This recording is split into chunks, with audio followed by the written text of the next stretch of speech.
We continue here on ETB Extra at goetbtigers.com. Thank you for clicking in today and listening live. Of course, later in the week, you'll be able to watch the videos of each segment on YouTube. So be watching for those links on the ETB Athletics Twitter feed. Hello, I'm Mike Meek, the voice of the Tigers, and we continue to talk basketball. Now men's basketball with the head coach of the Tigers, Bert West. Tigers men's team 11-4 in the year, 4-2 in conference play. And Coach, last week you got 2 wins. You got a Thursday night win, conference win against Mary Hardin Baylor, 73-70.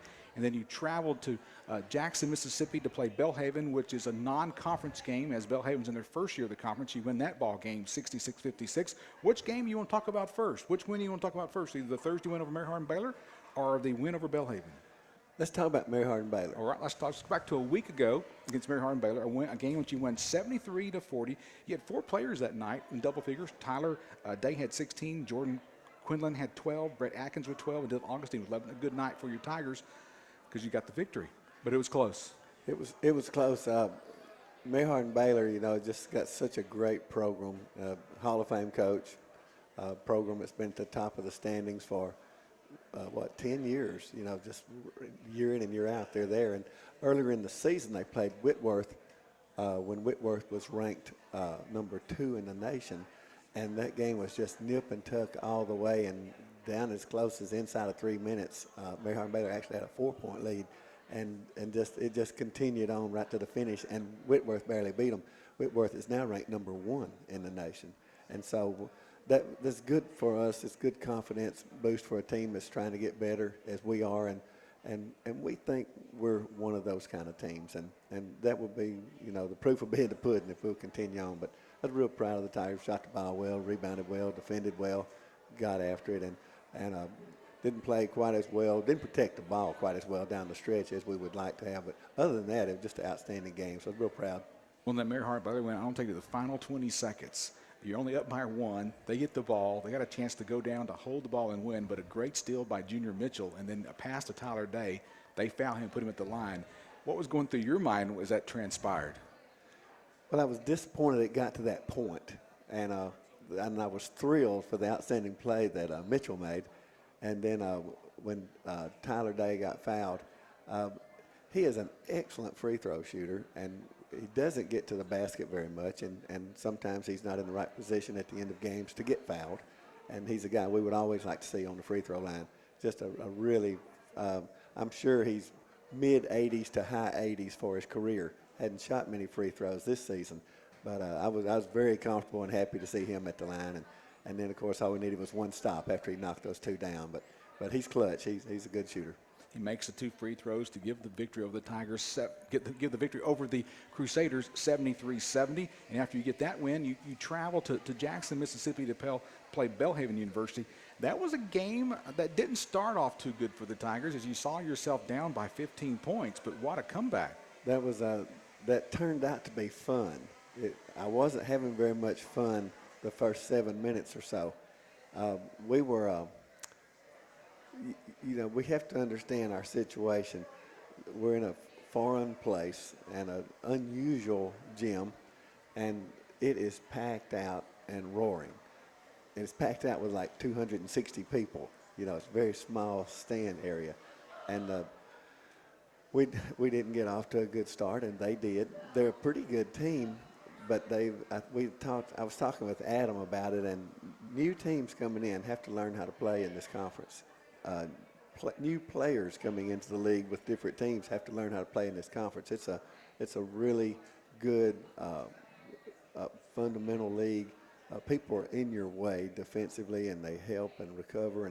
And so just a lot of players that have played more wide open ball that appeared to be like, well, they'll just run away with this conference.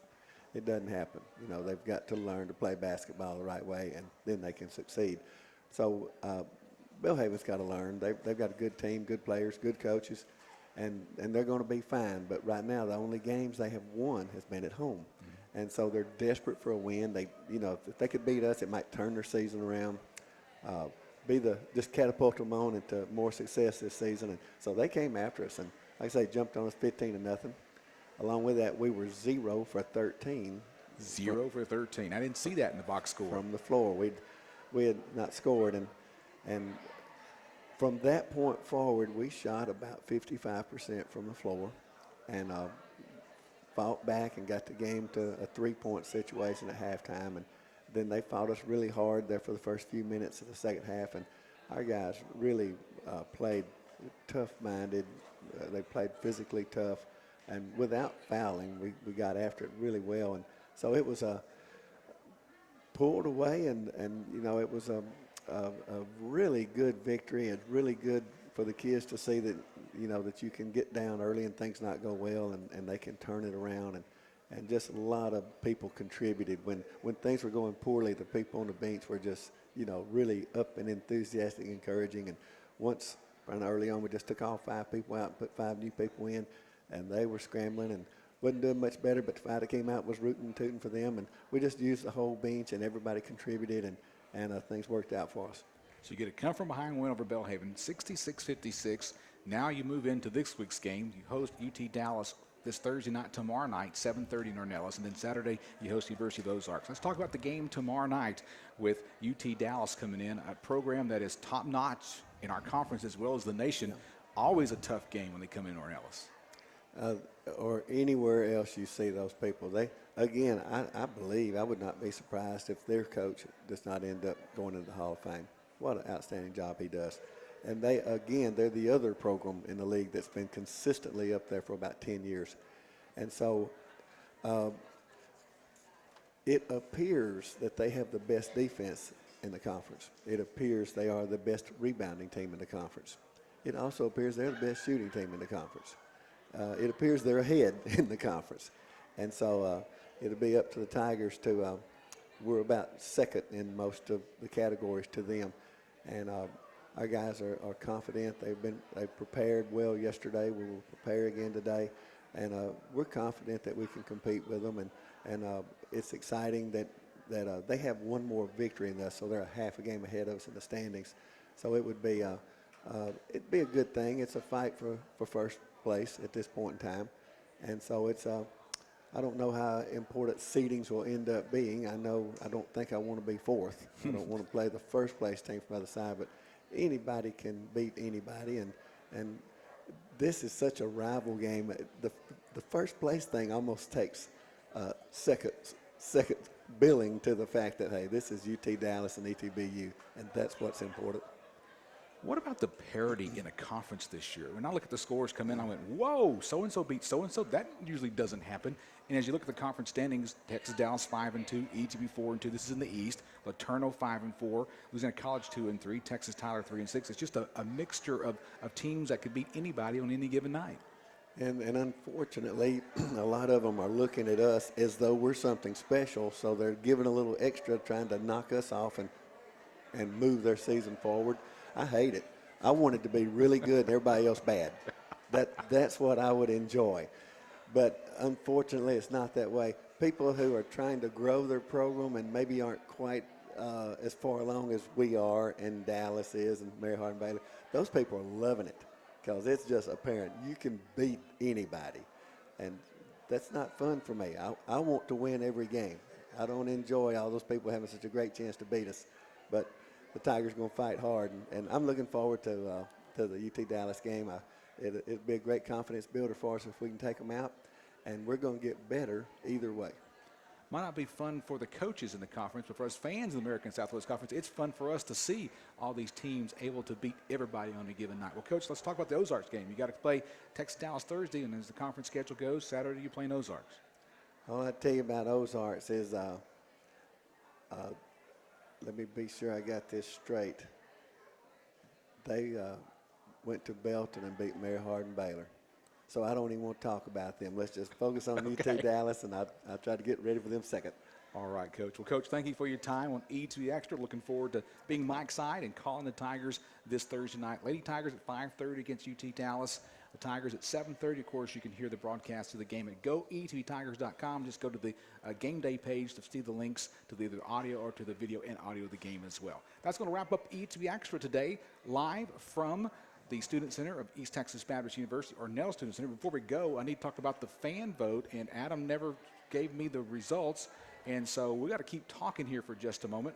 Each week, we ask you on our social media to do a fan vote of your favorite ETBU athletic event. And of course, last week you looked at events that happened from January 11th through the 16th, and you had 3 opportunities there to vote on 3 events that happened. Of course, this is presented by Matt and Courtney Workman of Team Higher Purpose. Of course, Matt and Courtney are alumni of ETBU from the year 2002. The 3 things you had opportunity to vote for as the favorite fan vote, the favorite athletic event that happened during the week for the Tigers.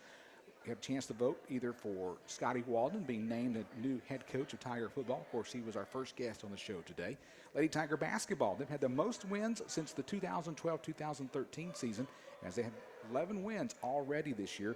And then the game that the Tigers had against Belhaven, we talked about just moments ago, Coach Bert West, Tyler Day's performance in that win against, not the game against Belhaven, against Mary Hardin Baylor, when he made the 2 clutch free throws toward the end of the ball game to give the Tigers the 73-70 moment. And Adam Ledyard, our sports information director, is going to the web page where the results about the fan vote of who won, and he's getting there. And we'll just, what, Coach, help me ad-lib here a little bit. Let's guess. I'm thinking. See, I vote for Tyler. Right. But the women's performance was so good. But there's a big deal. My vote goes to Tyler, but I'm going to pick Coach Walden as the winner. What do we get? Men's basketball won. 60%. Tyler Day won the fan vote. All right. Very good job. Well, thank you for participating in the ETB fan vote. It's up each week on our social media pages, so we hope you will look again next week for an opportunity to vote about a highlight that happened during the week in Tiger athletics. That's all today for today's show. Appreciate Matthew and Kevin and Adam helping us from the Sports Information Department. Appreciate our coaches and players that came by today. I'm Mike Midkiff. Tune in tomorrow night here on GoETBTigers.com and listen to the Tigers win, hopefully. So long from the campus of East Texas Baptist University. We'll see you next Wednesday at noon for another edition of ETB Extra.